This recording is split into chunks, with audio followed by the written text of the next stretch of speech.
Good morning, everyone. Welcome to an all-new On the Mark TV and radio from Westfield Community Programming, 89.5 FM WSKB, and our media partners at Southwick Community Television and Agawam Media. I'm your host, Mark Auerbach, and today I'm very honored to have a good friend of mine who's a videographer on the program for a full hour, Chris Landry. And Chris and I have known each other for years because he started sort of in communications as a programmer at the Children's Museum of Holyoke way back when we were kids. And I was doing some board work for them, and we got to know each other. And you initially started your career as in advancement and fundraising. Right, yeah, I got into that kind of by accident, the way you do when you're in the nonprofit world. You need money, so you start writing grants, and it turned out I had a knack for it, so I did that for quite a long time. Yeah, you went from Children's Museum, see if I can remember your bio. You went to historic Deerfield, Right. where you worked with my friend Pat Ford. That's right. You know, for a while, and then to the food bank. Yes, I was Director of Development and Communications at the food bank, and when it was in Hatfield, and yeah, had a wonderful team there. Great experiences. As a communicator, what made you decide to start your own company, number one, and to get into video? Well, you know, one of the things that I learned along the way, particularly at the food bank, was the power of a good story. Because you can talk about statistics and numbers, or you can tell the story about somebody you meet. So I always said to our team, we need to get out of the office. We need to go to the food pantries and to the shelters and the soup kitchens and meet the people who ultimately get the food. And sharing their stories, with permission, of course, that was a way that we could really directly reach people's heads and hearts. And that really unlocks a lot of potential when you do that.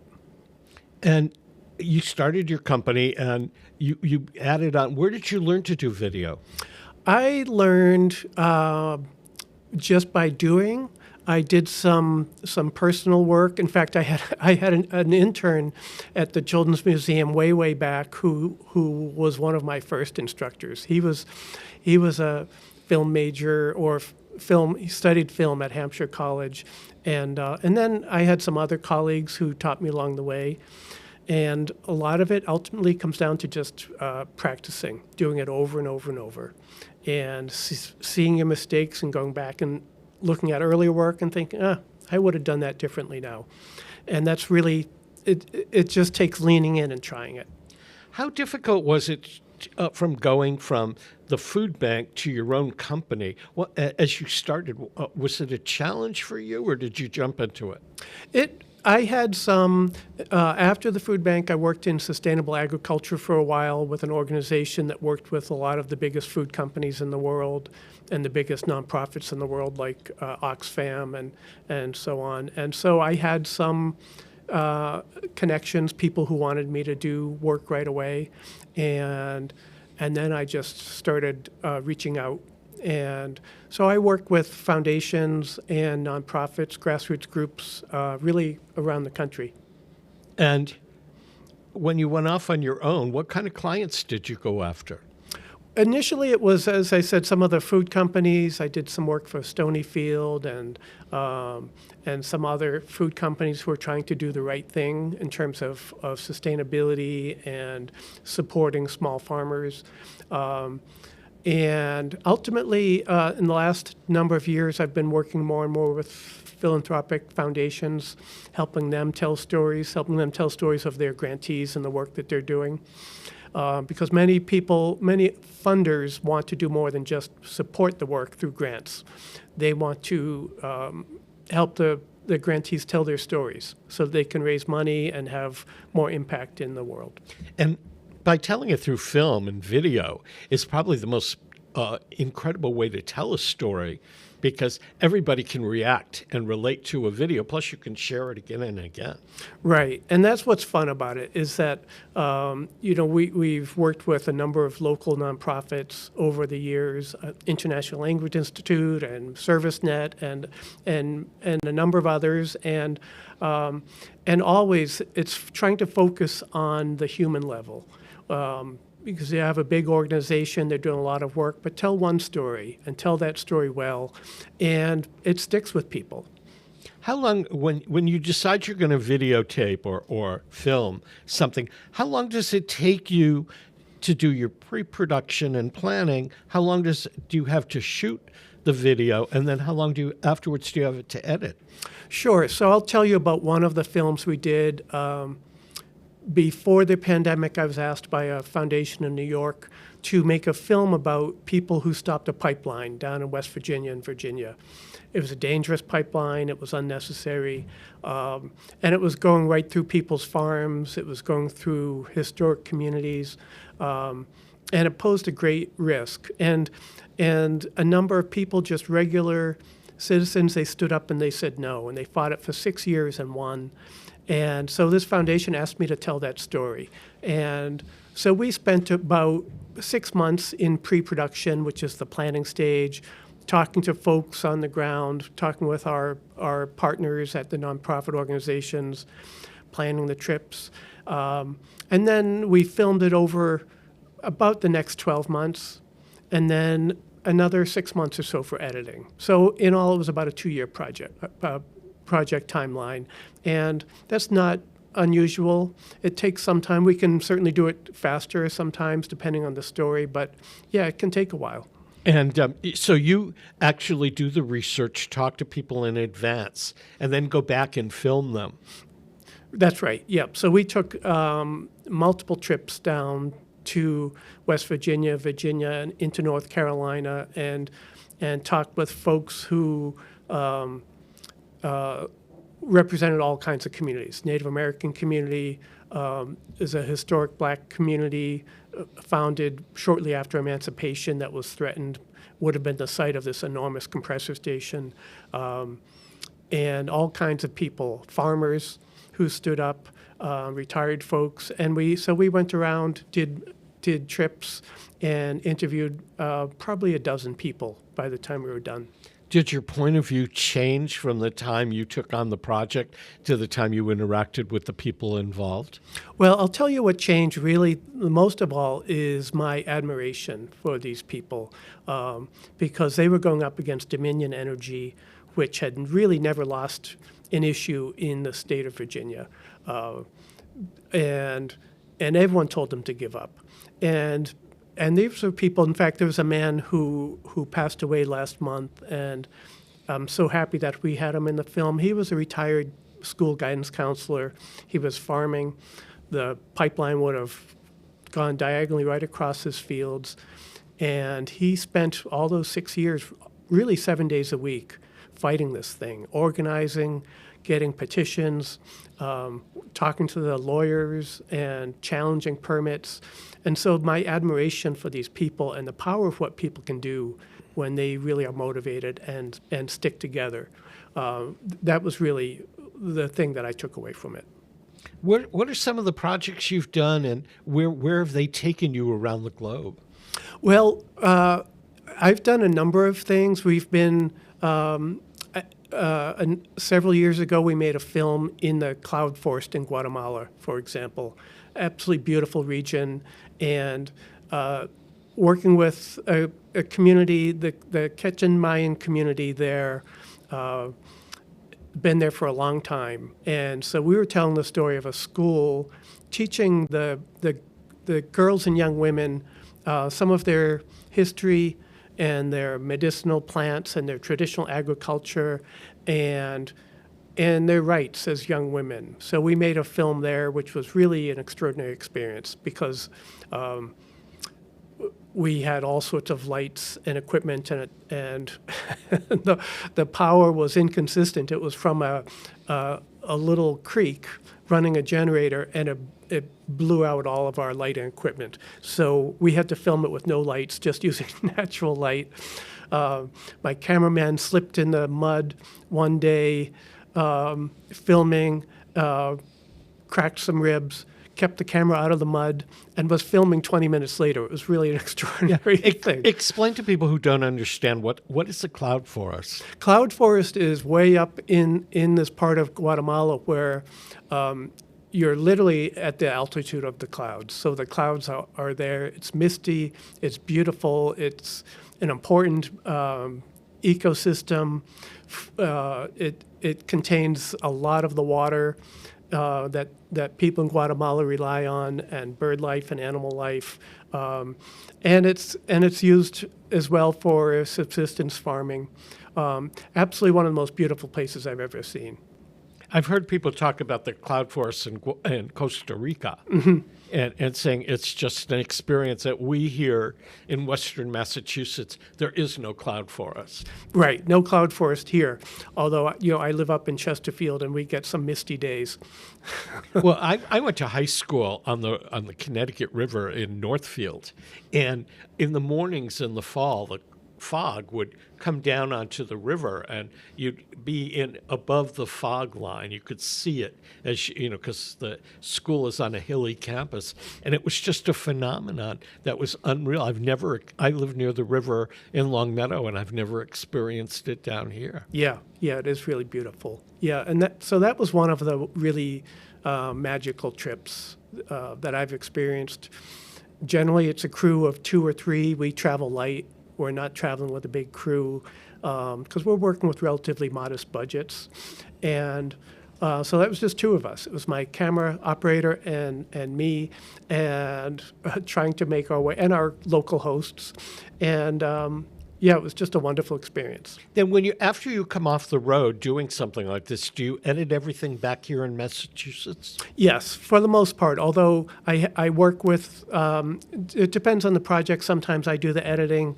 Sometimes I have colleagues do it. It depends on the project and what else is going on. I have really a talented team of people around the country who I can call on. So you put a team together each time you're going to do a film project? Yes. How many film projects can you do in a year? Well, it depends. Generally, we have 2 or 3 things going on at a time. And I also, my consulting to foundations and nonprofits is about more than just the film work. It's about strategy and brand identity and communications in general. So sometimes we're writing, sometimes we're editing, sometimes we're producing publications, and I have a wonderful team who helps with that work as well. Terrific. We're going to take a quick break to acknowledge the underwriters that make On the Mark and other programs here possible, and we'll be back to chat more with Chris Landry. Peter Coles is our chief engineer. I'm Mark Auerbach. Don't go away. Underwriting for Community Radio on WSKB is brought to you in part by Rockies.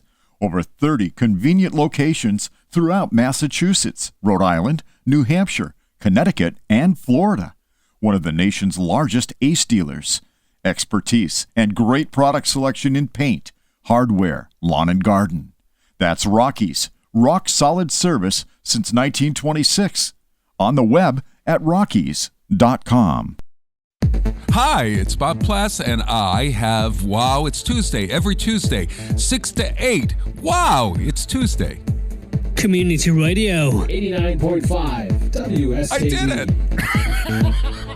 Live from Studio 120 at Westfield Technical Academy, this is WCPC Channel 15 at 89.5 FM, WSKB Westfield. Welcome back to On the Mark, everyone. I'm Mark Auerbach. Peter Coles is our chief engineer. My guest this half hour is my friend and colleague, filmmaker Christopher Landry. Chris, I mean, when we went to break, my mind is spinning about all the places you've been, but you got not only to go to Guatemala, but you spent time in the Yukon. Yes, I've taken probably 4 or 5 trips to Alaska over the last number of years. And we've been around the state, but 2 summers ago, my oldest son, Ben, who operates cameras with me frequently, has become a very skilled cinematographer. He and I spent 2 weeks on the Yukon River, meeting with and interviewing Alaska Native people who have been there living with salmon and moose and the other life there for over 10,000 years. Does it surprise you? I mean, you have preconceptions of the places you're going to go. Like, I thought, I looked online and Guatemala looked like this, or I read about the Yukon and I assume it looks like this. Are your expectations shattered when you arrive in a new place? Yeah, absolutely. That was really quite an educational trip. We were there, first of all, in July, which meant almost 24 hours of daylight. We were out on the river in a boat, and I think we came back at 2 or 3 in the morning, and there was still light in the sky. It was really wonderful. And to see the respect that the Alaska Native people have for the land and the water and the fish and the animals, it was really a very beautiful experience. You've also done some profiles of individuals that are primarily activists and community people. Who are some of the more interesting people you've profiled? Well, my first short film was about a woman named Joanna Macy. She's a 96-year-old at this point, Buddhist systems thinker, writer, and teacher. And I attended a workshop that she and her late husband led in Vermont probably 15 years ago. And her work was about fear and living in challenging times. And what she saw when she became an activist, an environmental activist, is that a lot of people had a lot of fear and grief about the world. And so she took it on herself to help people deal with that and lean into being alive at a time when things are being lost and when things are at risk. So I suggested to her that we make a film, and we did. And in fact, I just visited her last spring, and she's really one of the most remarkable people I've ever met.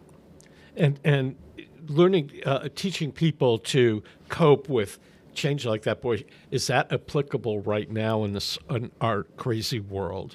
It really is. It really is. This is a time to feel your feelings and work through them. Right? These are challenging times. And it's challenging. I mean, especially in the last couple of weeks. Yes, it's been challenging, but we all need coping mechanisms. Yes.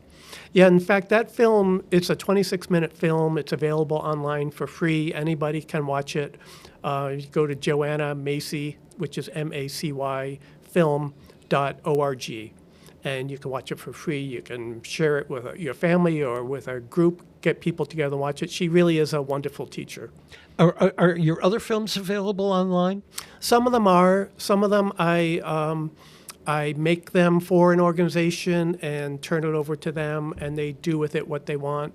The film Not in This Land about the pipeline win, that's been shown at festivals.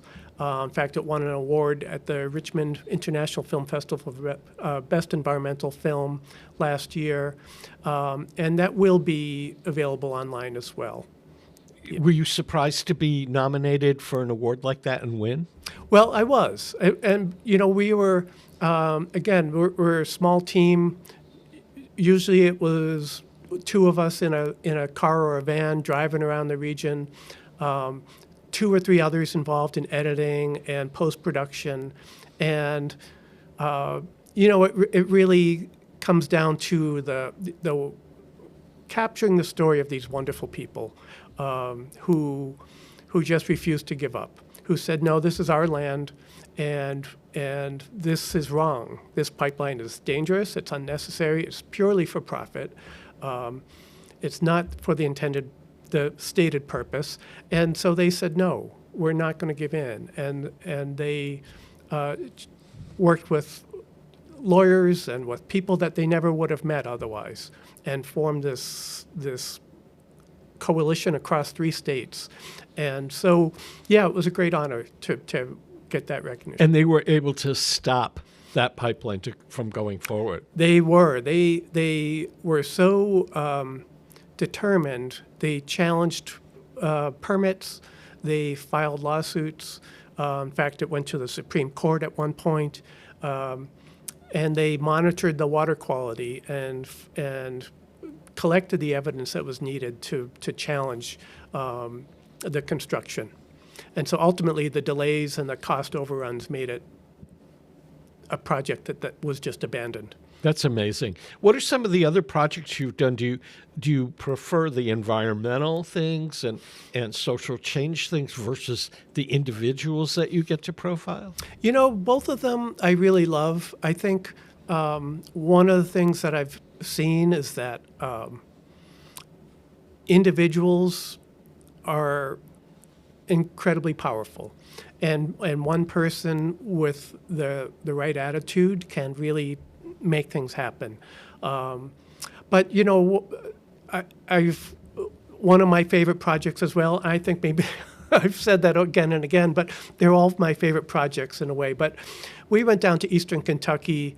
We were asked to go down by another funder to tell the story of what the folks in Eastern Kentucky were doing after coal.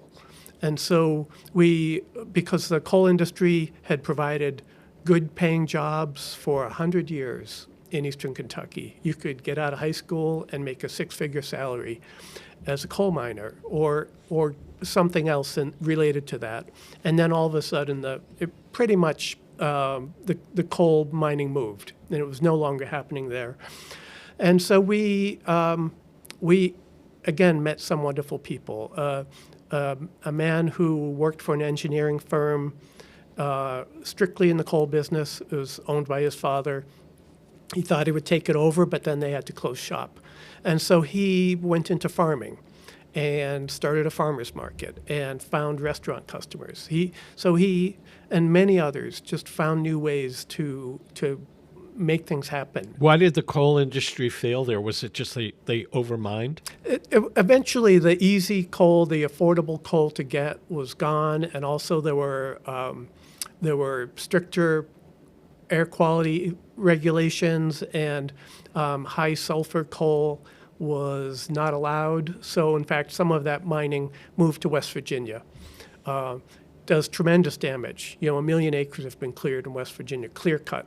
Strip mining, 1 million acres in one of the most beautiful and important forests in North America. But yeah, and then there were other folks who were getting into other kinds of businesses and finding ways to be resilient. And we interviewed a retired miner who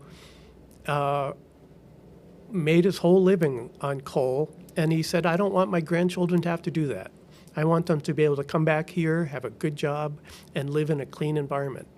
It's something we don't think about because coal mining is really not something we see in Massachusetts to any great degree. And I don't think that we use a lot of coal anymore.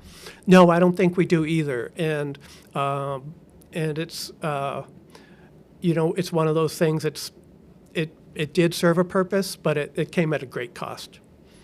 And yet, it's part of our American heritage when you think about the mining industry and also what it did to the environment around it. Yep. I mean, there are quarries here in western Massachusetts that you see that have destroyed the acreage around them. Right. And changed the landscape. And I guess our forefathers just didn't think about that.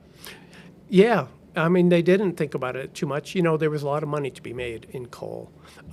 And so, we see that again and again, is that some person can extract the money out of region and leave a mess behind, right? As you looked at projects that you're working on now, what are a couple of the projects that are going to come to fruition in the next year or so?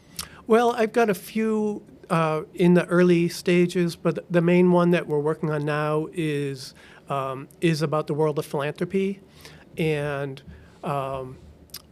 which may not sound very interesting to some people, but it's really kind of a fascinating story because modern philanthropy has been around for about 100 years, started by Carnegie and Rockefeller, and it's had a tremendously positive impact. But there's also been ways that it hasn't done as well and needs to do better.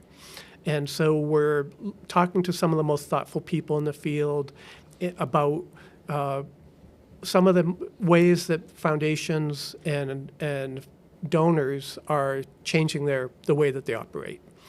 And I mean, philanthropy was something that in Europe, the governments, like for example with the arts, the governments and the well-to-do and the monarchies and the royals all were the ones that made the orchestras and the opera houses work. And in this country, it started out with the Mellons and the Carnegies, and there are no major, or I shouldn't say no, there are probably a few, but there isn't that individual philanthropy in America now the way there was 50 years ago. There are still a lot of people giving, but in this country, philanthropy has been asked to fill a lot of holes that, as you say, in Europe and other places, that's a function of government. And so when government pushes more responsibility onto private philanthropy, that's tricky. That causes some issues. Yeah, I was very surprised. In the news within the last month, my high school received a $50 million donation from an alum who had passed away. It's the largest gift in their history. And I'm sure that the donor discussed the legacy gift with the school at one point, but it's being used for scholarship and faculty endowment and stuff like that. But it's unique in its size, and you don't hear in our neck of the woods about major donors who can give on that level. Yeah, that's a tremendous gift. That's a lot of money. Here in Western Mass, that's a huge gift. Yeah. But, individual philanthropy has dropped, and corporate philanthropy, sponsorships and things like that, which for a while were big, those have dropped because primarily I talked to a funder about a month ago about funding the Springfield Chamber Players, and it's one of the major funders in Western Mass, and he said, I have to fund hospitals now, colleges, all kinds of social service programs that the government is not funding. Right. And I can't do everything. Yeah. But it wasn't like that 50 years ago. Yeah. Yeah. Things have changed. So we're looking at some of the innovations in the field. There are some remarkable people doing really interesting stuff. We're looking at funding to Native American communities, which has historically totaled about 1% of all philanthropy, despite the challenges and the issues in Native communities. So we're looking at folks who are addressing that, and we're looking at how some people are shifting the decision-making power. They've inherited the money or they've made the money, but they're saying, I'm not necessarily best one to know how to use this money out in the world. And so they're giving that power away to others who are closer to the communities, closer to the issues. And it takes a lot of humility to do that. And it's really a beautiful thing. And I also think that with the world, with the current administration dropping everything that has to do with DEI, some funders are going to have to pick up the pieces. Yes, and so this is a test of their resolve in this moment. Will they stay the course? Will they double down and invest in racial justice, which has been the promise in this country for a very long time, not entirely realized? And so this is really a moment for folks to step up. When you started and you said, I think I'll make a video and go off on my own and start a company, did you ever anticipate that you would be doing the kind of projects you're doing now, or has this exceeded what you thought? Well, I really just wanted to pay the bills. Yeah. And do some good in the world. The reason I was in the nonprofit world for a long time is that this is what I believed in. I believed in contributing and making the world better. And so I've tried to do work that has lifted up the stories of people who are defending their land, or on the Yukon River defending their fishing rights, because on the Yukon, the Native communities have not been allowed to catch any salmon at all for the last 5 years or so, and they've relied on salmon for food, but also as a way to pass on their traditions and their knowledge and their understanding of the world and how it works. It brings people together, brings families together. Multiple generations would be at the fish camp. filleting the fish, drying them, putting them in the smokehouse, cutting the wood for the smokehouse. You might have 4 generations, maybe more, there. And so these stories are really close to my heart, and I think they're important stories to tell. And so that's what motivates me, is that there are a lot of beautiful people in the world, a lot of people digging down and finding ways to contribute, to band together, to collaborate, and refusing to give in. You know, I'll never forget these folks on the pipeline fight who were just absolutely inspirational. We're going to take another break to acknowledge our underwriters, and we'll be back to chat more with Chris. Chris brought some videos of some of the films that he's done, and we'll show them at the end of the broadcast. So if you're listening to us on 89.5 FM WSKB, you can go back to YouTube under WSKB Community Radio's YouTube page and actually watch the videos at the end of the program. Peter Coles is our chief engineer. I'm Mark Auerbach, and we'll return in just a moment. Support for the community programming of WSKB is provided by the Dunkin' Donut Shops of Westfield and the Sardinia family. It's nice to know that even as the world changes, Dunkin' Coffee remains the same at 7 convenient locations throughout Westfield. Underwriting support for the community programming of WSKB is provided by the Greater Westfield Chamber of Commerce, the voice of business for the Greater Westfield communities. Informing, educating, advocating, the Chamber provides opportunities for members to make meaningful connections on local, regional, and state levels. For more information on the Chamber's many events, workshops, and programs, as well as the benefits of membership, visit westfieldbiz.org. The Chamber focuses on the most important economy, yours. Join me, Tina Gorman, each week from 6 to 8 a.m. for Wake Up Wednesday, when my guests and I discuss health, wellness, and lifestyle reimagined. Community Radio. 89.5 WSKB. Live from Studio 120 at Westfield Technical Academy, this is WCPC Channel 15 and 89.5 FM WSKB Westfield.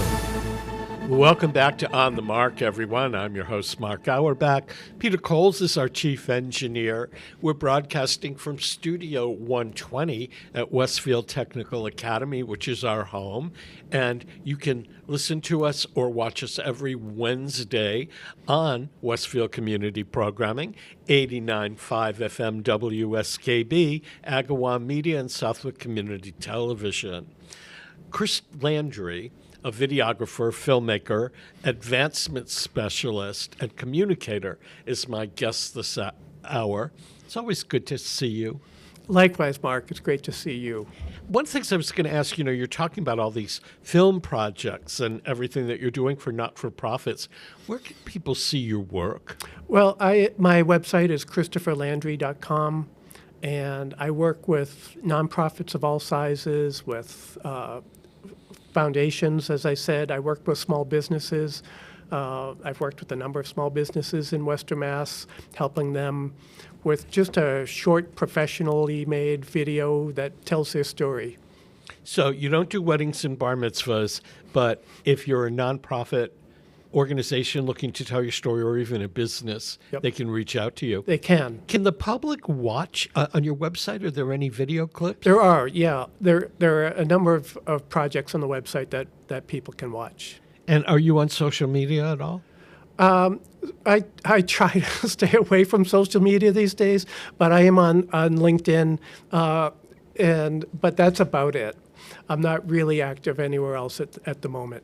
And LinkedIn isn't that controversial. No. No, it's not. It doesn't have the action that Facebook has, Right. but Yeah. it's there. Yeah. Where do you see, you've been doing this, how long have you been doing the videography? About 10 or 12 years, I think. Yeah. Where do you see yourself in 10 years? Well, I'd like to be spending more time in my garden and out in the woods. I moved out to Chesterfield during the pandemic because really I felt like I was going into different places around the country and the world to tell stories that were really about place and environment, and I wanted to spend more time in the woods. So I moved out there and got a dog, and I love to do that. But really, what I would like to do is make short films about people who are doing interesting things, people who are finding ways to contribute to the world and follow their passion and their gifts. And because I think every person has a story. It's just a matter of excavating it sometimes and telling it. When you said you do a lot of gardening, what kind of gardening do you do? I've been expanding my vegetable garden, and I'm just about to place my order for this year's seeds, and growing flowers as well. I added cutting flowers to the garden last year, and that made it more cheerful. And I think we need cheerful. We do. Can you be self-sustaining out in the woods?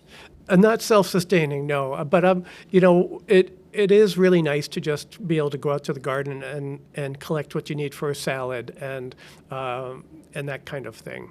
Yeah. Has becoming a country boy or a woods boy changed your perspective on life? Well, that's a good question. I've lived in Western Mass for a long time. I grew up in the Boston area, but I've lived out here for longer than I lived there. And one of the things that I found out in the hill towns is just community. They're really wonderful neighbors, nice people doing good things and interesting things. A lot of artists, writers, people of all kinds out there. And you don't miss the city amenities at all? What I do is I make a list and I plan my errands and I group them together. But I'm only half an hour from Northampton, not too far from the Berkshires, so it's pretty easy to go to a museum or get some good food. And there's some great food in the hill towns as well. Yeah, a friend of mine, somebody we mutually know, moved to Cummington from Northampton, where he was known as the mayor of the streets in Northampton. And he said, well, it's not that much different. You plan your trips accordingly. And he found out that Pittsfield was closer to where he lived than Northampton. And he's discovered a new urban environment. Yeah, I do the same thing. Yeah. And after we're done here, I'll be doing some errands before I go back home. Yeah. And when you travel, I mean, living in the woods, do you do your editing in the woods and everything else? And then does it make it more difficult to travel to an assignment? No, I'm an hour from Bradley Airport, so that's easy enough.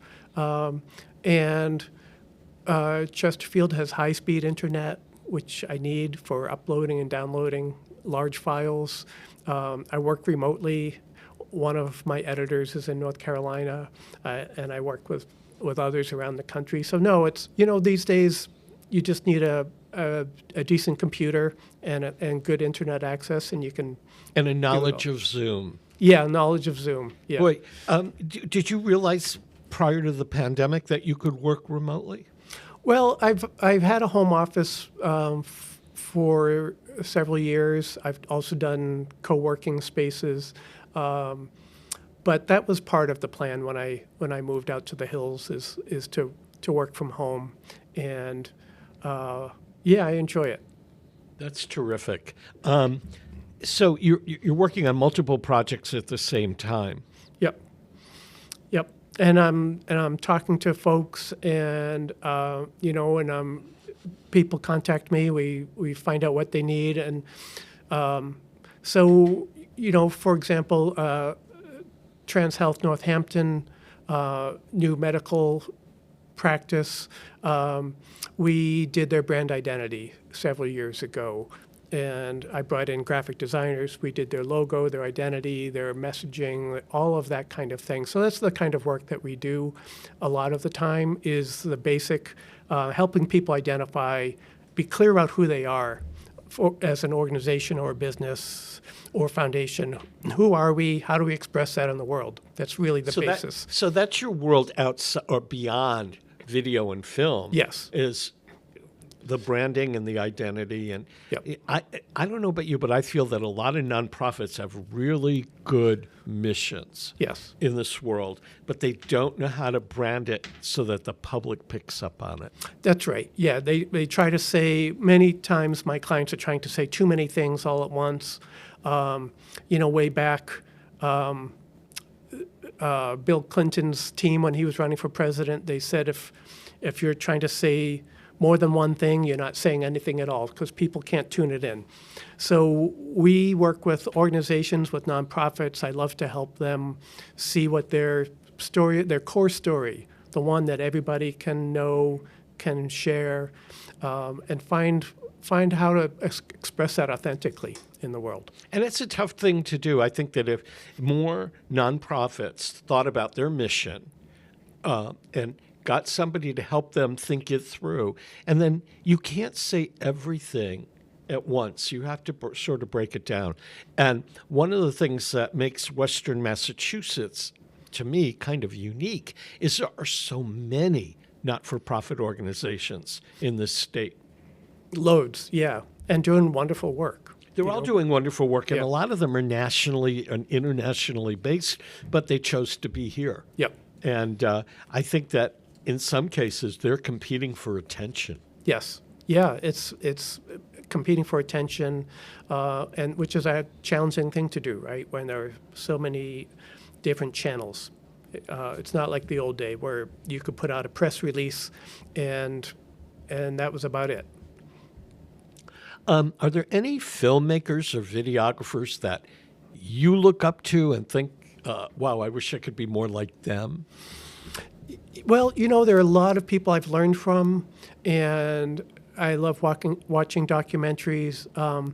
The people I've learned the most from are not familiar names to the general public. They're friends or colleagues who, and I've learned, okay, that they do this thing very well, or here's a way. One of my editors just finished a small project yesterday, 4-minute video for a nonprofit in Washington, D.C., and it's great. It's terrific. And he did things in a way that I wouldn't have done it, and I love that because we need smart people around us to make us do better work. Exactly. What kind of equipment do you shoot your videos on? We use relatively small Canon cameras generally, and a basic lighting kit. And so when we travel on location, we're bringing some of our gear, and some of it we're renting locally or having it shipped to us, and then usually renting a van so we can stuff it all in haul there. it around. Yeah. So traveling and going on location is far simpler now than it was 10 years ago. Yes, yeah, we can find either a local rental house or there are film rental companies who will just FedEx it to us, to our hotel or wherever we need it to be, pretty much anywhere across the country. In terms of traveling, do you fly to the places and rent a van, or do you drive all over the place? It depends. We with the pipeline film, we did both. We drove down a couple of times with a car full of gear, and that worked out well. Flew down a couple of times.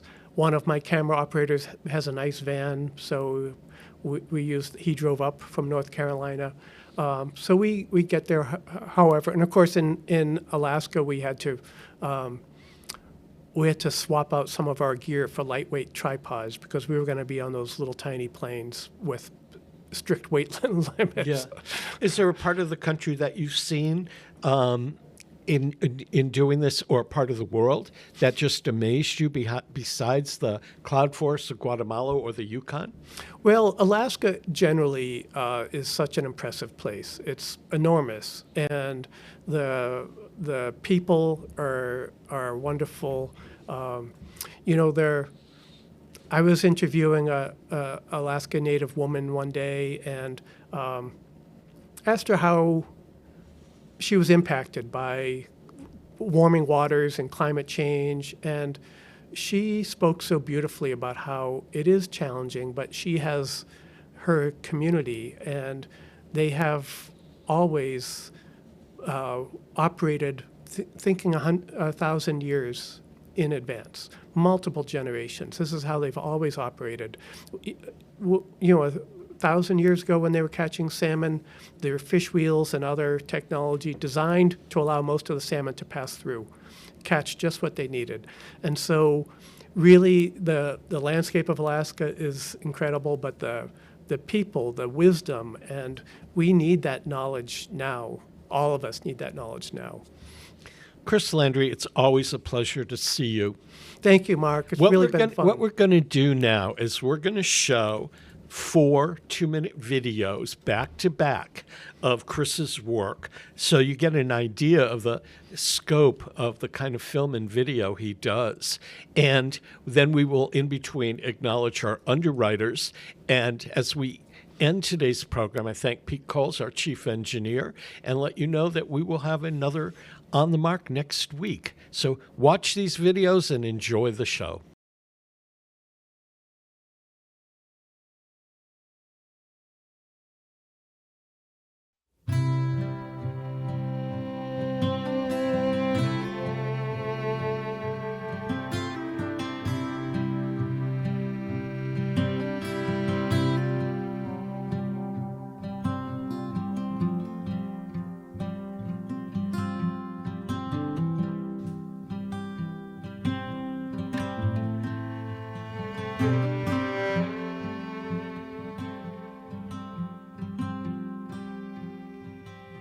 I'm Walter Marvin Winstead Jr. I live here in Nash County, North Carolina. My family farm has been in my family for several generations. In fact, I'm the third generation. My father inherited it from an uncle in the mid to late 40s. And prior to that, the uncle bought it back during the Depression era. Very sentimental about it. It provided our livelihood. I've had other careers. I've had a career in education. I used to be a high school guidance counselor, but it paid the bills for me to go to school and earn a bachelor's degree and a master's degree.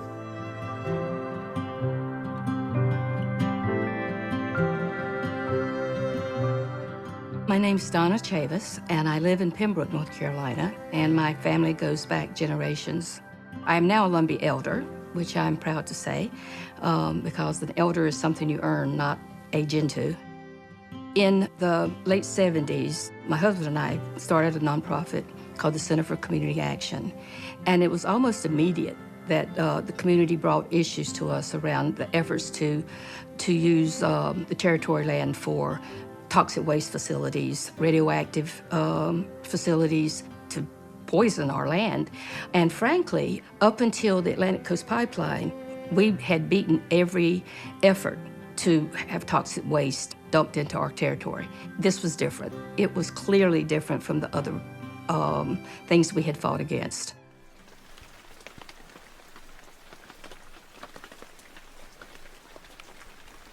I received a letter in the mail in late May of 2014. They were contacting me because my property had been identified as being on the possible corridor of a proposed natural gas pipeline project that they wanted to construct. They were going to slice it on an almost perfect diagonal from one corner to the other. You read articles in the paper or see them on the news of gas line explosions. And of course, the companies try to talk that down and it's nothing to worry about, perfectly safe. The person saying that to me is going to be hundreds of miles away. He's not here 275 feet from his home. It was not your little local neighborhood 7-inch pipeline. It was 1,440 pounds of pressure. And my research showed when those things blow, they create a crater 1,100 feet in diameter. My home would be blown away. If I'm home at the time, I'm blown away. There was a little card enclosed asking my permission to survey my property. And then they closed out by saying, and if you choose not to give us permission, your state legislature passed a law a few years ago for a project of this nature, giving us the power to come in and survey your property anyway.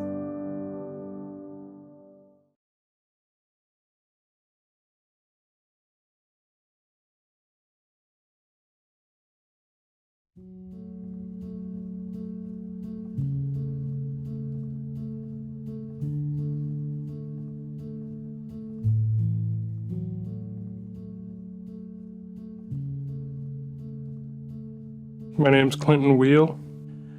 I've spent the majority of my life here in Beaver, living on the Yukon. It's pretty much all I know. It's pretty much all I want to know. The river is everything. Our whole life centers around the river. It's where almost all of our sustenance comes from, and it's been that way for thousands of years. My whole summer was spent playing around the smokehouse when I was small, watching my parents and my grandparents cut fish. It's peaceful, cutting fish. And I remember my grandma cutting fish, and I've seen pictures of it too, of her cutting fish. And she would, like lean from one side to the other and just be cutting these huge fish. And I remember seeing my grandpa pull up in the boat to the fish camp. And I just remember the river and how beautiful it is. And usually when we would catch that first king salmon, that we would boil it up with some potatoes and share it with the whole family. And we're just happy. That food, that fish, that's a part of who we are. And we've lived here for so long that we are the river.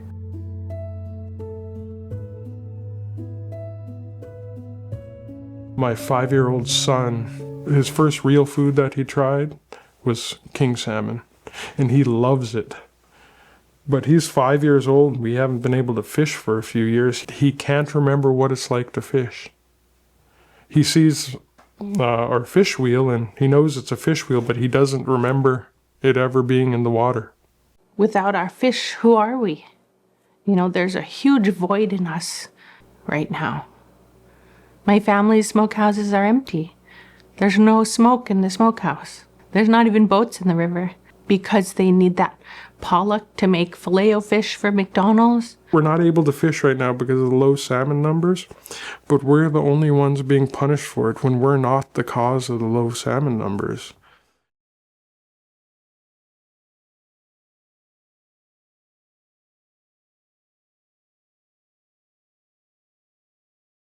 There is this immense mystery and beauty in every separate one. You look into the eyes of any being, human or non-human, you can sort of see, oh, we're in this great mystery.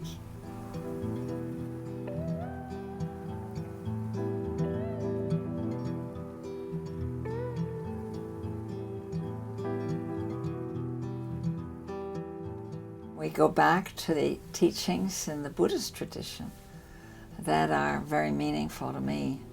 Central to that way of perceiving the world, just as it is central to systems thinking, is the apprehension that everything is connected.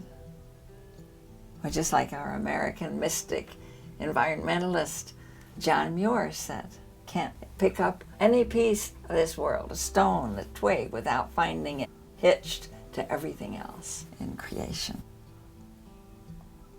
This is so strong, this recognition of our interdependence.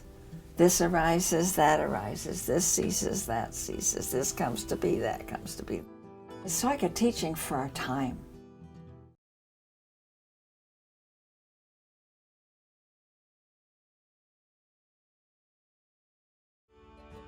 My name's Todd Howard, and I'm from Hippo, Kentucky.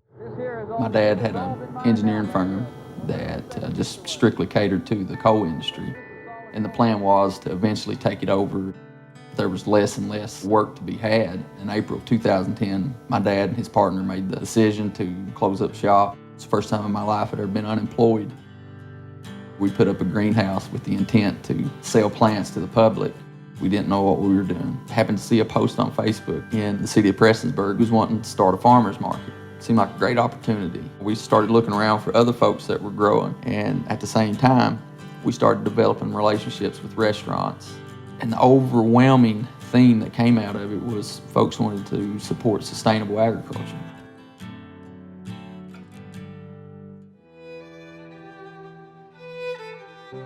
Agriculture is not going to solve all our problems, but it's a piece of fixing the problem. We want to be here. I'm 7th generation, and this is where I'll be buried. I got 9 grandchildren, beautiful grandchildren. They all love these mountains. I would love to see the opportunity for them to graduate college and come back here and live in this area and make a decent, honest wage with a healthy environment. This new power, this new transition, we can do it.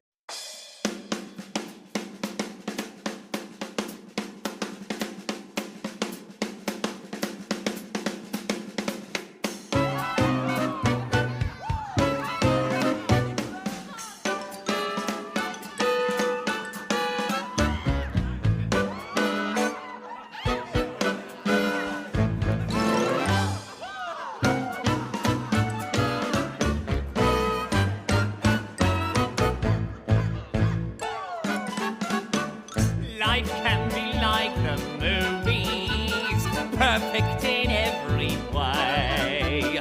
Here you can write your story, keeping the past at bay. It's just happy endings, and the gods only aim to please.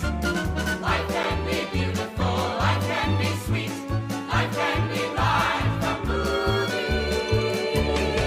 And if you're used to stealing bread on the street, we have a feast to catch your eye. The only cops you'll find here walking the beat are just the keystones of running by. Look at the life you found here, far from old Kennington Lane.